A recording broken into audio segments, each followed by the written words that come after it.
Hello friends, मैं विनय निर्भीक। Friends, आपका एक बार फिर से हमारे चैनल पे स्वागत है। तो फ्रेंड्स, ग्रुप डी एग्ज़ाम में देरी का सबसे बड़ा कारण बनेगा। जी हाँ फ्रेंड्स, सबसे बड़ा कारण, क्योंकि अभी तक आप सभी लोग परेशान थे कि आखिर ग्रुप डी एग्ज़ाम हो क्यों नहीं रहा है, क्योंकि कोई भी जेन्युइन रीज़न आरआरबी की तरफ से नहीं दिया जा रहा है, किसी भी आरआरबी आर की तरफ से, कि ये एग्ज़ाम क्यों नहीं हो पा रहा है, आखिर इसके पीछे का क्या रीज़न है, क्या प्रॉब्लम है, कि क्यों आरआरबी इस पर जवाब नहीं दे पा रहा है, क्यों कह रहा है कि अभी हमारे पास कोई इन्फॉर्मेशन नहीं है, फिर क्या बात है। तो फ्रेंड्स, इसके साथ साथ देरी का कारण तो मिल गया, इसके साथ साथ मॉडिफिकेशन लिंक की भी उम्मीद जगे। जी हाँ फ्रेंड्स, क्योंकि ये दोनों मामला आपस में एक दूसरे से रिलेटेड है, यानी कहीं ना कहीं जो एग्जाम में देरी का कारण जो है मॉडिफिकेशन लिंक ही है। जी हाँ फ्रेंड्स, मॉडिफिकेशन लिंक ही है।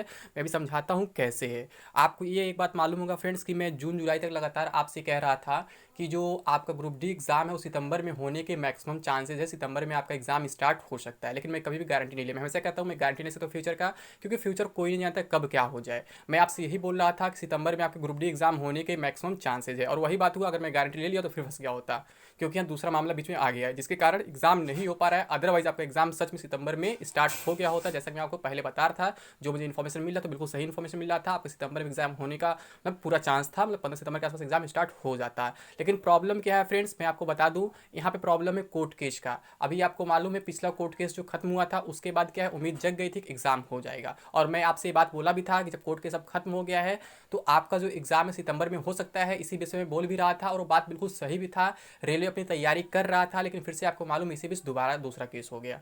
ठीक है, अब आप लोग कहेंगे कि अभी तक तो स्टे नहीं लिया गया है, तो फिर ऐसा क्यों है। तो फ्रेंड्स, ये बात हमको भी समझ में नहीं आ रही है, बट ऐसा मैं कई सारा मैटर देख चुका हूँ जहाँ पे बिना स्टे के भी वैकेंसी के प्रोसेस को रोक दिया जाता है।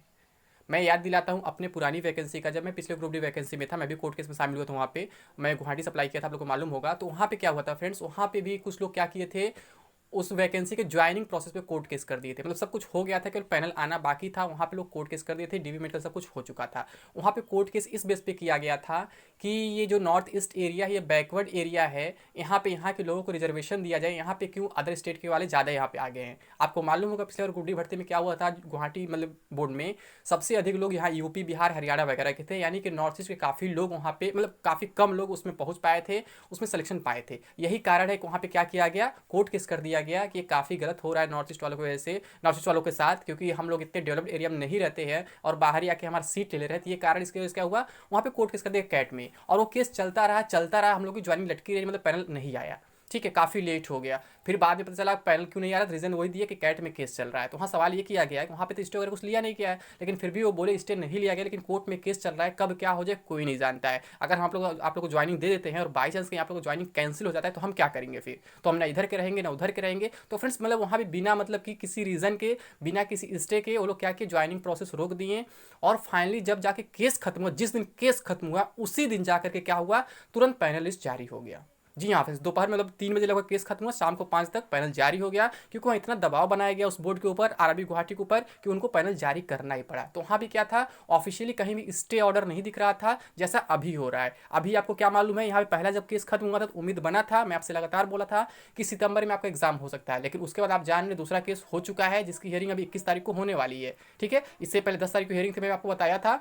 और कब फाइल हुआ था, शायद ये केस 3 तारीख को फाइल हुआ था या 2 तारीख को, याद नहीं आ रहा है। ठीक है, 10 को पहली हियरिंग थी, फिर 21 को आपका नेक्स्ट हियरिंग है। तो मतलब कि यहाँ पे क्या हियरिंग आपको मालूम ही क्या है, मॉडिफिकेशन लिंक का ही है। और इस बार क्या है, ये मतलब पैसा लूट वाला गैंग नहीं है। आपको मालूम है जो पिछली बार की मतलब केस चल रहा था, वहाँ पे केवल पैसा लूटा गया उसके नाम पे, वहाँ से कहीं कोई रिजल्ट नहीं मिला है। वहाँ पे आपको ये बात मालूम है, उसमें कौन से लोग पेटिशनर थे, उसमें शायद राकेश कुमार यादव एंड 126 अदर्स करके लोग थे, मतलब 27 लोगों में पेटिशनर थे। और पैसा लगभग 600-700 लोगों से लिया गया था। और एवरेज पैसा की बात करें, लगभग सभी लोगों से 400 रुपये एवरेज में लिया गया था, क्योंकि कम से कम मतलब कुछ लोग 100-150 भी दिए, कुछ लोग 50 भी दिए थे, कुछ लोग 1-1 हज़ार तक दिए हैं, क्योंकि उन्हें मालूम है इतनी बड़ी वैकेंसी, इसमें मौका बार बार नहीं मिल सकता है। तो इस वजह से लोग पैसा लुटा दिए, कोई 1000 दिया, कोई 1200 दिया, कोई 1500 दिया। लेकिन उन लोग के पैसे का अभी तक कोई रिकॉर्ड नहीं मिल पाया, वो अभी तक परेशान है। वो कांटेक्ट करना चाहते हैं राकेश कुमार यादव से कि उनका पैसा वो लेके गए कहाँ, तो उन लोगों को अभी तक कोई इन्फॉर्मेशन नहीं मिल पा रहा है। तो वो लोग ठगे गए ही गए हैं, और जो लोग कम पैसे थे वो भी ठगे गए। यानी कि मैं आपको बताया था कम से कम 80,000 रुपये का घोटाला हुआ था। और जब मैं घोटाले की बात किया था तो कुछ लोग मेरी बात पर विश्वास नहीं कर रहे थे, लेकिन जब उसका जो फाइनल ऑर्डर है उस केस का, जब केस लोगों का डिस्पोज हो गया, लोग हार गए,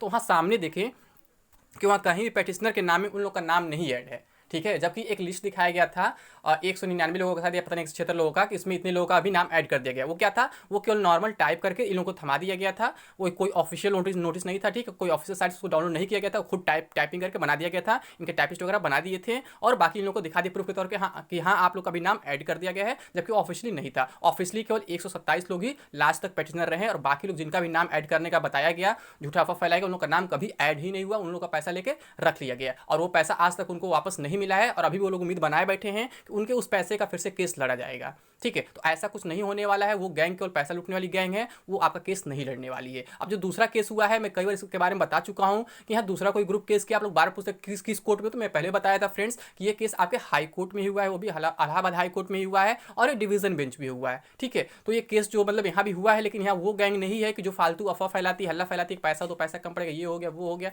आपको मालूम है अभी इस गैंग में जो राकेश कुमार यादव वाली गैंग है, यहाँ पे क्या है 12,000 रुपये पता नहीं कितने कम पड़ रहे थे अभी। ठीक है, मतलब इन लोगों का पैसा हमेशा कम पड़ता ही रहता है। अभी उस टाइम 1 लाख लगभग रुपया लिए थे, पता नहीं उस पैसे को कितने लोग बांटे, 1 लोग लिए या 2 लोग बांटे या 4 लोग बांटे, मुझे नहीं मालूम है। क्योंकि कुछ लोग अभी भी राकेश कुमार यादव के सपोर्ट में है, वो कहते हैं को पैसा खाया नहीं, वो यूज़ कर रहा है, ये कर रहा है, वो कर रहा है। तो हो सकता है वो लोग भी उसमें शामिल हो, उस पैसे को खा रहे हो, साथ में मिल बांट के, कुछ भी हो सकता है, एडवोकेट भी उसमें शामिल हो। ठीक, कोई भी हो सकता है, मैं बोलने से नहीं डरता। आप लोग धमकी देंगे लीगल एक्शन का, ये करेंगे तो कर लेना भाई, कर लेना, जो सच्चाई सच्चाई मैं बोल रहा हूँ। मैं किसी का नाम तो एक्जैक्टली नहीं ले रहा हूँ, मैं बस बोल रहा हूँ पैसा तो खाया गया है। अब कौन बंदा खाया ये नहीं मालूम है, क्योंकि पिछली बार भी मुझे इसी बात पे लीगल एक्शन की धमकी मिली थी उनके खुद एडवोकेट की तरफ से, सिद्धार्थ कुमार क्या नाम, शुक्ला शायद कुछ नाम था। ठीक है, तो वो मुझे धमकी दे रहे थे कि तुम मुझे फंसा रहे हो, ये करो वो कर रहे हो, मैं लीगल एक्शन लूंगा, लीगल नोटिस दे रहा हूँ, ये कर। तो भाई लीगल नोटिस धमकी मैं फर्स्ट टाइम थोड़ी ना पा रहा हूँ, ऐसे बहुत से आए, बहुत से लोग गए, मैं कुछ करने वाला नहीं हूँ। मैं जहाँ हूँ वहीं रहूंगा, मैं किसी से डरने वाला नहीं हूँ, जो सच्चाई है वो बता के रहूंगा। ये पैसा तो खाया गया, किसके माध्यम से खाया गया, कौन एक्जैक्टली पूरा पैसा लिया मुझे नहीं मालूम है, लेकिन उस पैसे को तो खा लिया गया है। ठीक है, तो अब मैं बता दूं उन लोग के ग्रुप गए, जो नई ग्रुप है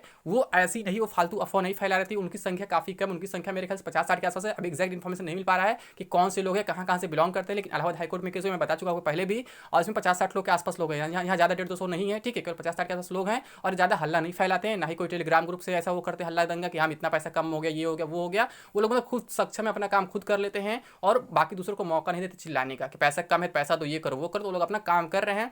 अब 21 तारीख को हियरिंग है, देखिए उस दिन क्या होता है क्या नहीं होता है। अगर ऐसे इसका भी डेट आगे बढ़ता है तो ऐसे एग्जाम में भी देरी होगा, और इसके वजह से अगर रोका के एग्जाम को तो हो सकता है मॉडिफिकेशन लिंक मिल भी सकता है। लेकिन अगर हम पिछले केस से कंपेयर कर, जो मैं बता रहा था आरआरबी गुवाहाटी पे जो केस हुआ था, वहाँ पे जो बोला गया था बाहरी लोग को ज्वाइनिंग नहीं देना चाहिए, वो उनको मौका नहीं मिलता, रिजर्वेशन देना चाहिए यहाँ पे, तो वहाँ पे क्या होता है उन लोगों के लिए रोका तो गया था, बट क्या वो लोग केस हार गए थे।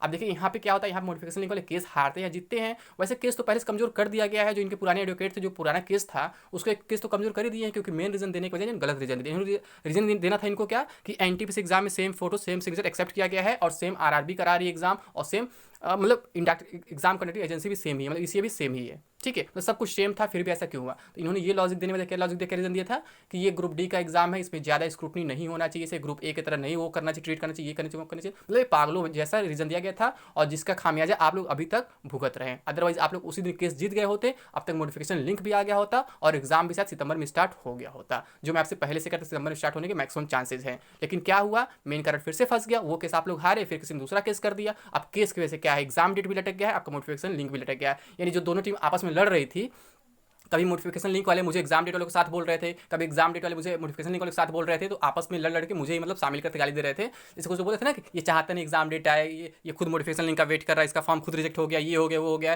जबकि लोग मेरा बैकग्राउंड जानते नहीं मैं कौन हूँ क्या, तो मुझे क्या मतलब है, आप लोग कुछ भी करो। ठीक है, और नोटिफिकेशन लिंक वाले क्या बोल रहे थे कि चाहता नहीं नोटिफिकेशन लिंक आए, चाहता जल्दी से एग्जाम हो जाए और हम लोग को नोटिफिकेशन लिंक ना मिल पाए। मतलब दोनों तरफ से मैं ही पिस रहा था बीच में, आप लोग अपने झगड़े से कर मुझे बीच में शामिल कर लिए थे, तो कोई बात नहीं है। लेकिन जो सच है मैं बताऊंगा। ठीक है, तो मैं ना इधर का था ना उधर का था, मैं हमेशा कहता हूँ आप लोग आपस समझ लो, आप लोग क्या करना है, नोटिफिकेशन लिंक चाहिए जल्दी कि एग्जाम डेट चाहिए जल्दी, आप खुद समझ लो। मैं तो यही कहूँगा कि दोनों लोग की डिमांड पूरी होनी चाहिए, नोटिफिकेशन लिंक उन्हें मिलना चाहिए और तुरंत तत्काल एग्जाम डेट भी आ जाना चाहिए, ताकि दोनों लोग का कोई नुकसान ना हो। आखिर वैसे इतना लेट हो ही रहा है, तो इस कोर्ट केस को अब जल्द से जल्द खत्म हो जाना चाहिए, ताकि क्या हो एग्जाम डेट जल्द से जल्द घोषित हो सके। अदरवाइज ऐसे कोर्ट केस चलता रहेगा तो फिर एग्जाम भी नहीं हो पाएगा और फिर आपका अगला साल भी बीत जाएगा, कुछ पता ही नहीं चल पाएगा। क्योंकि कोर्ट केस का मामला आप जानते हैं कितना खतरनाक होता है। और पिछले के साथ आप लोग का 1-1.5 साल चला था वो, तो यहाँ पे देखिए कितना दिन चलता कितना चलता कोई नहीं जानता। वैसे डिवीजन बेंच में केस थोड़ा फास्ट हो सकता है, लेकिन देखिए फिर भी कब तक चलता है कोई नहीं जानता, क्योंकि मैं फ्यूचर के बारे में गारंटी छुट्टी नहीं ले सकता हूँ। अब मेन मुद्दा यहीं तक फंस गया है कि कोर्ट केस का। अब जब तक कोर्ट केस नहीं खत्म होता है मुझे लगता है कोई एग्जाम होने वाला नहीं है, और यही कारण सितंबर में एग्जाम अभी तक आपका स्टार्ट नहीं हो पाया। अगर सितंबर में एग्जाम आपका स्टार्ट हो गया होता, जैसा कि मैं आपको शुरू से बता रहा था, सितंबर एग्जाम स्टार्ट होने के मैक्सिमम चांसेस है, क्योंकि सितंबर का डेट खाली भी था, ठीक है। लेकिन जब रेलवे फंस गई इस मामले में कोर्ट केस वाले में, तो क्या हुआ, एसएससी ने अपना कैलेंडर जारी कर दिया। और जब एसएससी ने कैलेंडर जारी कर दिया, अब इसका उम्मीद अब कम हो गया है, ठीक है। बीच में कैलेंडर का भी रीजन है, एसएससी कैलेंडर जारी कर दिया है, तो कहाँ रेलवे एग्जाम करा पाएगा, सिंपल सी बात है। यही कारण रेलवे अभी एग्जाम नहीं करा पा रहा है, और बाकी एग्जाम्स इसके साइड में चलते जा रहे हैं। और बाकी आप लोग आरआरबी को चाहे कॉल करें चाहे ईमेल करें, सेम रिप्लाई मिलेगा। हमारे पास कोई इन्फॉर्मेशन नहीं, कोई इन्फॉर्मेशन नहीं है। और अगर कोई फालतू इन्फॉर्मेशन देता है तो फेक कॉल है, फेक ईमेल में हमेशा कहता हूँ, ठीक है। क्योंकि आपको कोई भी इन्फॉर्मेशन कॉल या ईमेल पर नहीं मिल सकता है। आपको इन्फॉर्मेशन जो भी मिलेगा आपके आरआरबी पे ही मिलेगा, बाकी कहीं नहीं मिलेगा, ठीक है फ्रेंड्स। तो उम्मीद करता हूँ ये बात समझ में आ गई होंगी। तो अभी के लिए बस इतना ही। Thank you. जय हिंद, जय भारत।